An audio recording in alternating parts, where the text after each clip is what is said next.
Bonjour à tous, moi c'est Manu de la chaîne Tout faire soi-même. Pour ceux qui nous découvrent, il y a 2 ans, j'ai fait une vidéo qui s'appelait Comment garder sa piscine propre toute l'année. Je vous invite vraiment à aller la voir. Cette vidéo, c'est la partie 2.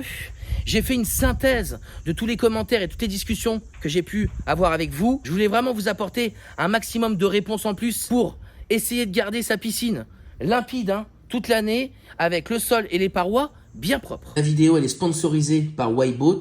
C'est des constructeurs de robots de piscine depuis bientôt 10 ans. Le Whiteboat S2, il peut aller sur toutes les surfaces, carrelage, liner, coque. Il a une grosse capacité de nettoyage, il peut nettoyer jusqu'à 300 mètres carrés et il fonctionne par infrarouge. Je suis pas un expert pisciniste, mais c'est la 8e année que j'ai une piscine et que je m'en occupe. Donc j'ai pu affiner un petit peu mon mode opératoire et je voulais le partager avec toi. Là, on s'occupe d'une piscine creusée, mais c'est quasiment le même procédé que pour une piscine hors sol. La seule chose qui varie dans la piscine creusée, c'est qu'il y a là des skimmers. Donc, tout ce qui va tomber dans l'eau, insectes, feuilles, ça va être ramassé tout de suite dans les skimmers. Alors que dans la plupart des hors-sols, t'as pas de skimmer. Du coup, tout ce qui tombe sur la surface, si tu le ramasses pas tout de suite ou régulièrement avec ton épuisette, ça va venir se déposer au fond de la piscine. Là, on est sur une piscine qui fait 3,50 m par 7,50 m et en profondeur 1,40 m. Donc, on a l'équivalent de 38 mètres cubes d'eau. Je te donne tous ces chiffres, comme ça permettra de te repérer et de comparer avec la tienne. On monte la piscine de plus près. Donc bien évidemment, elle n'a pas de dôme, comme moi j'ai à la maison avec ma serre. Donc il y a bien plus de déchets qui peuvent se mettre dans la journée à l'intérieur. Il y a une bâche à bulles et une bâche pour la fermer. Premier point important, c'est donc ta filtration avec ta pompe. Il faut qu'elle soit dimensionnée à la taille de ta piscine. On va rentrer un peu plus en détail. Là, on a une piscine qui fait 38 mètres cubes et on a un système de filtration avec la pompe qui a un débit de 17 mètres cubes à l'heure. En moins de 3 heures, elle aura brassé l'eau entière de ta piscine. On a le filtre, on a le moteur et après c'est tout fait en PVC pression. On a la vanne 6 voies, donc pour mettre en filtration, en backwash, etc. On verra un peu plus tard en détail. Et là, on a un petit régulateur pour que la pompe se mette en route tout seul dans la journée. La filtration, c'est un point ultra important. Si tu as une filtration et une pompe trop faible, tu ne pourras jamais garder une eau cristalline et une piscine propre. Les pompes comme ça qui sont fournies avec les piscines hors sol, donc ça c'est une pompe, gros modèle, là tu as un petit modèle. Les gros modèles, tu vas pouvoir filtrer à peu près 1 mètre cube d'eau, mais pas plus. Et celle-là, 500 litres. À l'intérieur, tu as des cartouches. Si tu essayes de filtrer ta piscine qui fait plus d'1 mètre cube avec ça, déjà tu seras en échec. Pour te donner une idée de grandeur, moi ma piscine elle fait 2 par 4. J'ai à peu près 10 mètres cubes d'eau. Ma pompe elle a un débit de 4 mètres cubes à l'heure. Pour calculer le débit de ta pompe en fonction de ta piscine, il faut prendre les volumes en mètres cubes. Donc on va partir sur notre exemple. On a une piscine qui fait 38 mètres cubes et on va le diviser par 4. Pourquoi par 4? Parce que de base, on dit qu'il faut 4 heures pour que ta pompe filtre entièrement toute l'eau de ta piscine. Donc si on prend notre exemple, 38 divisé par 4, on aura besoin que notre pompe ait un débit de minimum 9,5 mètres cubes heure. Après, si ta piscine elle est entourée énormément de végétation, des haies, des arbres, etc., c'est recommandé d'ajouter 20% à ton résultat pour avoir une meilleure filtration parce que tu vas avoir plus de déchets qui va tomber dans ta piscine. Donc là, si on rajoutait 20%, on aurait besoin d'une pompe qui a un débit de 11,4 mètres cubes. Donc là, dans notre exemple, la pompe, elle est largement assez puissante pour la piscine. Cette vidéo, elle est en partenariat avec ce petit robot sans fil. Je t'ai fait une petite vidéo en immersion, je trouve ça super satisfaisant. Le robot, c'est un des outils de base qu'il faut quand tu as une piscine. Là, regarde la traînée blanche qu'il laisse. Une fois qu'il passe, elle est parfaite. Ça nettoie vraiment bien. Le robot, c'est celui-là. C'est le Whiteboat. Le Whiteboat, tu as plusieurs modèles. Là, c'est le S2. Donc, comme je t'ai dit tout à l'heure, c'est un robot sans fil. Il va avoir une grosse capacité de nettoyage grâce à ces 2 filtres. Donc en fait, il va avoir un bac de récupération et un deuxième filtre pour filtrer tout ce qui est microalgues, etc. Il y a une batterie de 7,8 ampères et il lui donne une autonomie de 210 minutes. On testera un peu plus tard dans la vidéo, au moment venu. Pour entretenir une piscine, il n'y a pas de secret, il faut du matériel. Après la filtration, je dirais qu'il faut vraiment regarder les traitements que tu mets dans ta piscine, à quelle fréquence et comment tu les utilises. Moi perso, j'utilise que 2 produits. J'utilise des capsules 7 en 1. Je les recoupe en fonction des mètres cubes de ma piscine. Et j'utilise un deuxième produit, c'est le pH-. Ce qu'il faut bien se dire quand tu prends les mesures de ta piscine, quand tu regardes ton taux de capacité de désinfection, ton taux de pH et ton taux de chlore, la première à régler, c'est ton taux de pH. Le pH il doit se situer en fonction de la saison entre 7 et il ne doit pas dépasser 7,7. D'ailleurs, pour contrôler et calibrer ton eau, je vous conseille d'avoir une sonde. Parce que le test des étiquettes, il est vraiment aléatoire d'une personne à une autre. Si ton taux de pH n'est pas bon, tu ne pourras pas régler tous les autres paramètres.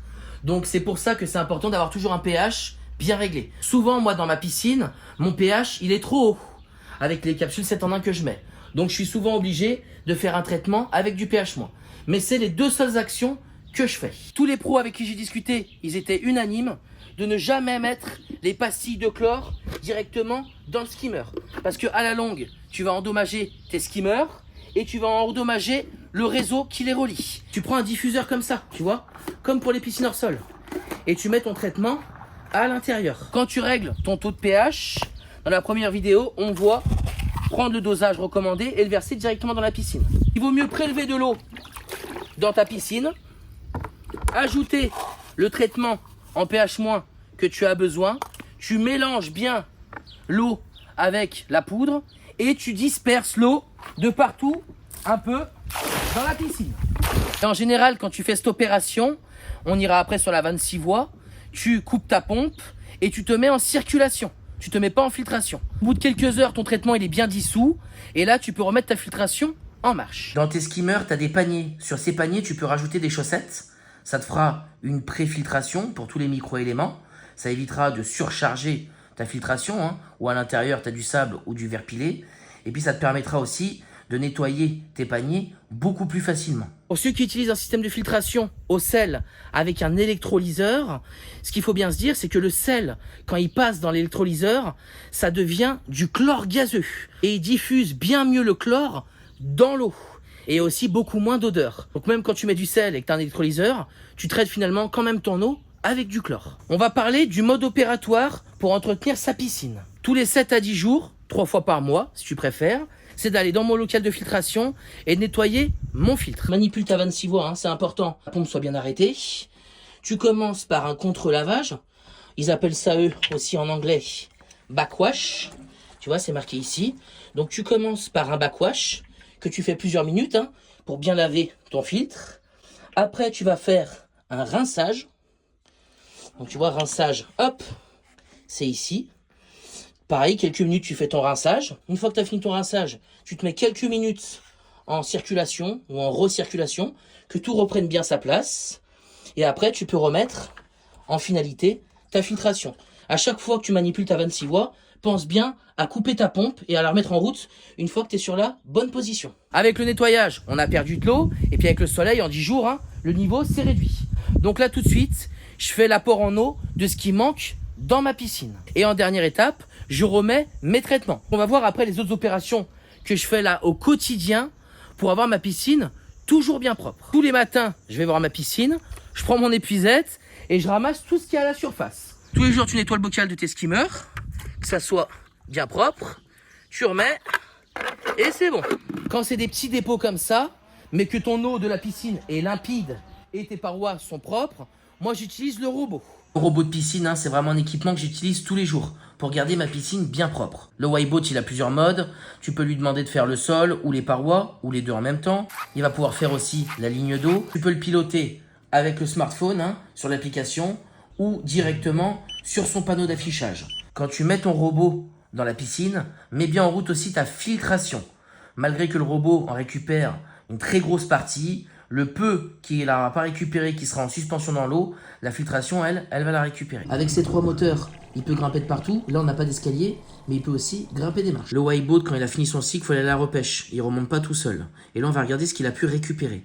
Regarde tous les micro-éléments. Il a même aspiré un jouet. Mais regarde tous les micro-particules qu'il a pu récupérer. Avec mon ancien robot, je récupérais jamais des particules aussi fines. Là, le pré-filtre, je le laissais faire plusieurs tours avant de nettoyer. Il n'a pas l'air sale. Un petit coup sur le bac, c'est super rapide. Et après, tu le remets dans ton robot et il est reparti pour un tour. Wiboat, il a bien bossé. La piscine, elle est impeccable. L'avantage du robot sans fil, c'est que tu n'as pas à enrouler le fil et à le dérouler. Et ça, c'est pas mal parce qu'en général, tu as des grandes longueurs de câbles. Et en général, quand tu les plies, ils ont tendance à se salir. Et toute la salissure, le lendemain, tu la remets dans ta piscine. Normalement, en faisant ces opérations, tu devrais toujours garder une eau bien cristalline. Et tu devrais toujours avoir ton sol et tes parois bien propres. Si, malgré ça, ton eau, elle se trouble, que tu n'arrives pas à la récupérer, et que même pire, elle devient verte, tu vas être obligé de faire un traitement avec du floculant pour rassembler toutes ces petites algues et ces impuretés au fond de la piscine. Donc comment ça se passe? C'est très simple. Sur ta pompe, tu vas te mettre en circulation. Tu te mets surtout pas en filtration. Tu mets en circuit fermé pour que l'eau elle rentre et elle sort directement dans la piscine. Mets ton floculant à l'intérieur. Tu laisses agir au moins 12 heures. Et le lendemain, tu vas venir avec ton balai aspirateur et tu vas venir aspirer le fond. Quand tu vas récupérer toutes ces particules rassemblées avec le floculant, tu mets bien ta vanne 6 voies en mode vidange ou en mode égout. Surtout pas en filtration. Sinon, tu vas tout renvoyer dans ton filtre, tu vas venir l'encrasser, et il y a une grosse partie qui va retourner dans la piscine. En général, en une fois, tu n'arrives pas tout à enlever, tu remets pas de floculant, ça sert à rien. Laisse bien toutes les fines particules qui sont remises en suspension se redéposer quelques heures, et tu remets un coup de balai aspirateur. Et normalement, à 90% du cas, tu arrives à récupérer ta piscine. Le balai aspirateur, c'est tout simple, c'est ça. Donc, tu as une perche, tu vois, un dessous, tu as une petite tête avec l'aspiration. Tu as ton tuyau, donc une partie qui vient se brancher sur le balai d'aspiration et l'autre partie qui se raccorde sur ta filtration. Si ton aspirateur balai, quand tu le branches, tu n'arrives pas à l'amorcer, il y a des grandes chances que ta pompe, elle soit pas assez puissante. Sur toutes les pompes que j'ai eues qui avaient un débit inférieur à 6 mètres cubes à l'heure, j'arrivais pas à amorcer mon balai aspirateur. Ça rebondit sur ce que je t'avais dit tout à l'heure. L'entretien d'une piscine, ça se fait beaucoup grâce à l'équipement que tu vas avoir. Moi, pendant de nombreuses années, j'avais pas de robot. Donc déjà, quotidiennement, je pouvais pas aspirer et remuer bien le fond de ma piscine. Déjà, j'étais en situation d'échec. Depuis que j'ai tout l'équipement qu'on a parlé ensemble, c'est devenu, je vais pas dire un jeu d'enfant, mais une facilité de garder mon eau toujours bien cristalline et mon sol et mes parois bien propres. Quand tu as des skimmers, la hauteur de l'eau doit arriver à la moitié des skimmers. Pas plus haut, pas plus bas. Le niveau, c'est la moitié. Faut toujours bien penser aussi à contrôler la pression qu'il y a sur ton manomètre. Quand ta pompe elle est en fonction, tu dois te situer à peu près entre 0,5 et 1,5 bar. Si tu es au-dessus, c'est que ton filtre il a besoin d'un nettoyage. Si quand tu le nettoies, ton manomètre il est toujours au-dessus d'1,5, c'est peut-être que le sable qui est à l'intérieur, il est colmaté, donc faut penser à le remplacer. Quand tu fais ton nettoyage, pense bien à nettoyer aussi ton pré-filtre. Donc pour nettoyer ton pré-filtre, c'est simple, tu mets ta vanne 6 voies en mode fermé, tu fermes bien les vannes de la bonde qui est au sol dans la piscine si tu en as une, et tu fermes bien ton skimmer. Après, tu l'ouvres, ça décompresse. Si tu vois que ça fait beaucoup de vent, que ça souffle beaucoup et que tu as de l'eau qui sort, c'est quelque chose qui n'est pas verrouillé. Tu l'ouvres et tu viens nettoyer le pré-filtre parce que souvent il est sale. Tu vois là, regarde. Là, tu vois, hop. Il n'est pas très sale, mais il demande quand même à être nettoyé. Attention quand tu nettoies ton pré-filtre. Si ton local, il est plus haut que ta piscine, tu vas la désamorcer quand tu vas ouvrir ton pré-filtre. Pour la réamorcer, on remplit le bocal en entier. On le referme bien étanche, etc. Tu mets la vanne 6 voies en filtration. Tu ouvres ta vanne du skimmer et tout de suite après, tu remets en route ta pompe. Et il y a un effet de succion qui va se créer. La pompe, elle va se réamorcer. Une fois qu'elle s'est bien réamorcée, tu mouves aussi tout doucement la bonde pour bien que ça se réamorce de partout. J'ai mis toutes les infos du Whiteboat en description. C'est l'accessoire qui te manque. Je t'invite vraiment à aller jeter un coup d'œil. Ça t'aidera grandement. N'hésite pas à bombarder de likes. N'hésite pas à la partager si tu connais des gens qui ont du mal pour l'entretien. Et moi, je te dis à très vite pour une nouvelle vidéo.